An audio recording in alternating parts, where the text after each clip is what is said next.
Good morning, नमस्कार। Free history education channel में आपका स्वागत है। आज हम भारत में राष्ट्रवाद के उदय के बारे में जानेंगे।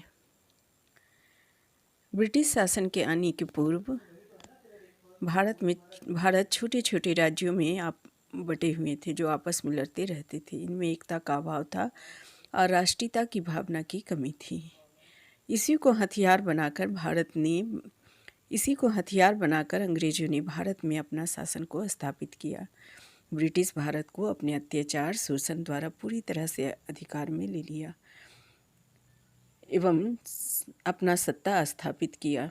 ब्रिटिश शासन के 100 वर्षों में फिर से भारत में भारतीयों के मन में राष्ट्रीयता की भावना पनपी और एकता एवं राष्ट्रवाद के बल पर भारत ने पुनः अपने को स्वतंत्र किया। लेकिन राष्ट्रीयता की भावना का उदय कैसे हुआ? आखिर कौन कौन से कारण थे जो भारतीयों के मन में राष्ट्रवाद की भावना को जागृत किया? आज हम इन्हीं महत्वपूर्ण बातों की चर्चा करेंगे।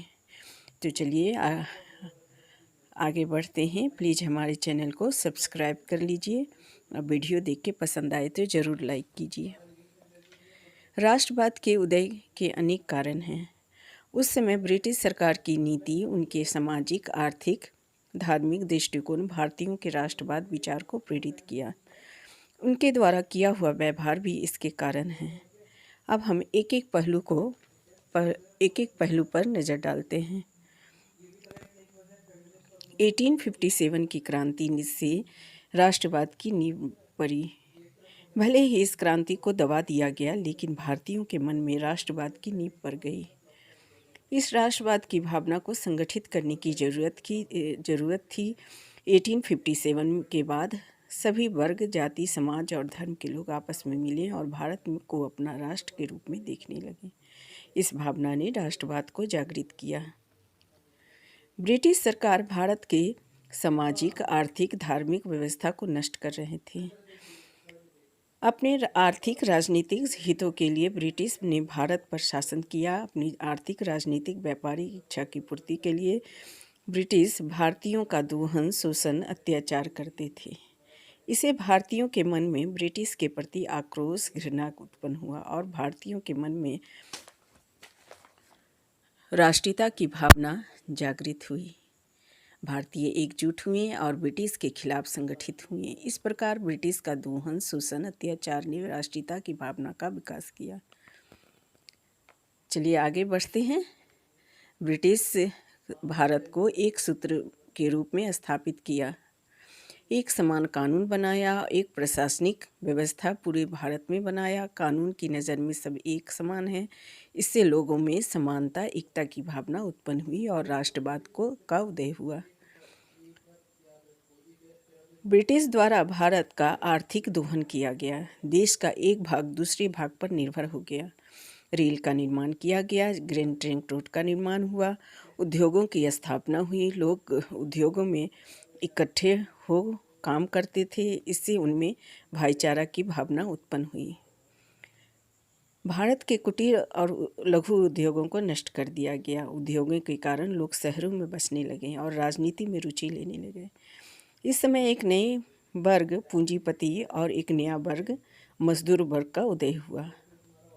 भारत में सर्वप्रथम राजनीति चेतना इन्हीं वर्गों के द्वारा शुरू हुई। रेल और रोड का निर्माण भले ही अंग्रेज अपने स्वार्थ के लिए किए हों, लेकिन रेल और रोड के निर्माण के कारण लोग आपस में मिलने जुलने लगे। एक स्थान से दूसरे स्थान जाने आने लगे। आपस में विचारों का आदान प्रदान होने लगा। लोग एक दूसरे को समझने लगे और राष्ट्रवाद के विचार का जन्म हुआ और ब्रिटिश को विदेशी के रूप में देखने लगे। भारतीयों के सहयोग के लिए उन्होंने शिक्षा में सुधार किया। आधुनिक शिक्षा ब्रिटिश काल में अंग्रेजी शिक्षा का प्रसार हुआ ताकि उन्हें निम्न स्तर के कर्मचारी मिल सके। अंग्रेज के वफादार लोगों का एक वर्ग भी बनाया गया। बहुत से कॉलेजों की स्थापना की गई। इससे भारत में एक शिक्षित वर्ग का उदय हुआ। भारत में लोकल भाषाओं के आधार पर भी शिक्षा की शुरुआत हुई। ये शिक्षित वर्ग विश्व के साहित्य, ग्रंथ और पुस्तकों को पढ़ते थे। इनमें जनतंत्र, समान अधिकार, राष्ट्रवाद आदि को वे समझने लगे और उन्हें महसूस हुआ कि हमें भी एक अपना राष्ट्र होना चाहिए और विश्व की अन्य देशों की तरह हमें भी जनतंत्र प्रशासन में भागीदारी मिले और समान अधिकार मिले। पढ़े लिखे राजनीतिक व्यक्ति और संस्था एवं सामाजिक सुधारक आम नागरिकों को इसके बारे में समझाने लगे कि ब्रिटिश सरकार हम भारतीयों को किस प्रकार शोषण करती है और उनके मन में राष्ट्रवाद की नींव डाली। भारत में अनेक राजनीतिक संगठनों की स्थापना हुई। 1851 में स्थापित ब्रिटिश इंडियन एसोसिएशन, 1852 में बम्बई एसोसिएशन, पूना सार्वजनिक सभा, इस तरह अनेक संगठनों की स्थापना हुई। इन संगठनों ने लोगों को राष्ट्रीयता के महत्व को समझाने लगे, राजनीतिक चेतना का विकास किया और स्वतंत्रता के महत्व को समझाया। इससे उनमें राष्ट्रवाद का विकास हुआ। 1885 में इंडियन नेशनल कांग्रेस की स्थापना हुई। इसमें बहुत से राजनीतिक व्यक्ति शामिल हुए। हिंदू, मुस्लिम, अन्य जाति के लोग भी इसमें शामिल थे। ये अपनी बातों को इस संगठन तक लाते थे। यह संगठित राजनीतिक संगठन बनी। इसमें भारत मेरा राष्ट्र है की भावना विकसित हुई और इस प्रशासन में हम भारतीयों को भी भाग लेने का अवसर देना होगा। इस भावना ने राष्ट्रवाद का विकास किया। लॉर्ड लिटन और लॉर्ड रिपन, इन दोनों के शासन काल में कुछ ऐसी घटनाएं घटी जिसके कारण राष्ट्रवाद का उदय हुआ। लॉर्ड लिटन के शासनकाल में शाही दरबार का आयोजन किया गया। इस शाही दरबार के आयोजन में पैसों को पानी की तरह बहा देकर खर्च किया गया। शाही पद अधिनियम द्वारा रानी विक्टोरिया को सामग्री रानी घोषित किया गया। भारत की केसरी हिंद की उपाधि उन्हें दी गई। इस समय देश के कुछ हिस्सों में अकाल और भूखमरी फैली हुई थी। 50 लाख से भी ज़्यादा लोग इसमें मारे गए थे। इससे भारतीयों के मन में घृणा और क्षुब्ध हो गए थे लोग। अंग्रेज़ों के प्रति उनके मन में घृणा की भावना आ गई। आर्म्स एक्ट 1878 में पास किया गया। अब भारतीय बिना लाइसेंस के बंदूक नहीं रख सकते थे और ब्रिटिश के साथ यह एक्ट नहीं लगाया गया। ब्रिटिश बिना लाइसेंस के भी बंदूक रख सकते थे। उनकी यह भेदभाव की नीति भारतीयों के मन में राष्ट्रवाद की भावना को विकसित किया। सिविल सेवा की उम्र घटाकर 21 से 18 कर दिया गया। इससे बहुत से भारतीय इस परीक्षा में शामिल नहीं हो पाए। उनकी इस नीति ने पढ़े लिखे व्यक्तियों को भी विरोधी बना दिया। बर्नाकुलर प्रेस एक्ट ने भी राष्ट्रवाद की भावना का उदय में महत्वपूर्ण भूमिका निभाई। लोकल प्रेस पर प्रतिबंध लगाया गया और सुरेंद्र नाथ बनर्जी ने इसे आकाश से होने वाला वज्रपात का बताया। एक बॉन्ड बनाया गया जिसमें जमानत की राशि जमा कराया जाएगा।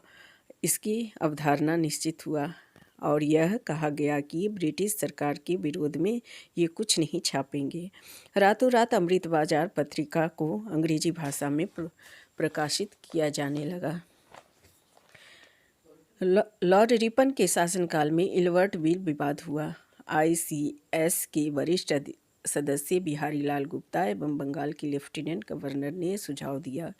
भारतीय जज के लेफ्टिनेंट गवर्नर ने सुझाव दिया। भारतीय जज भी इस योग्य हैं कि वे यूरोपीय जजों की तरह यूरोपीय मुकदमों की सुनवाई कर सकते हैं।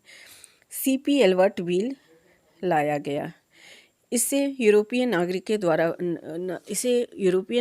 द्वारा विरोध किया गया। श्वेत विरोध हुआ। इसके विरोध में संगठन भी बनाया गया। इसके कारण इस बिल को पुनः से संशोधन किया गया। एक जूरी का प्रावधान बना जिसमें 50% जूरी सदस्य यूरोपीय थे। इससे भारतीय पढ़े लिखे वर्ग क्षुब्ध हो गए और संगठित हुए। ब्रिटिश सरकार के प्रति विरोध की भावना आई और अपने राष्ट्र भारत के प्रति राष्ट्रवाद का उदय हुआ। इस प्रकार अनेक कारण हैं जो उस परिस्थिति में भारत के नागरिकों में, राजनीतिज्ञों में, समाज सुधारकों में राष्ट्रीय भावना का विकास किया। थैंक्स। प्लीज़ हमारे चैनल को सब्सक्राइब कीजिए और वीडियो को देख के पसंद आए तो ज़रूर लाइक कीजिए। थैंक्स।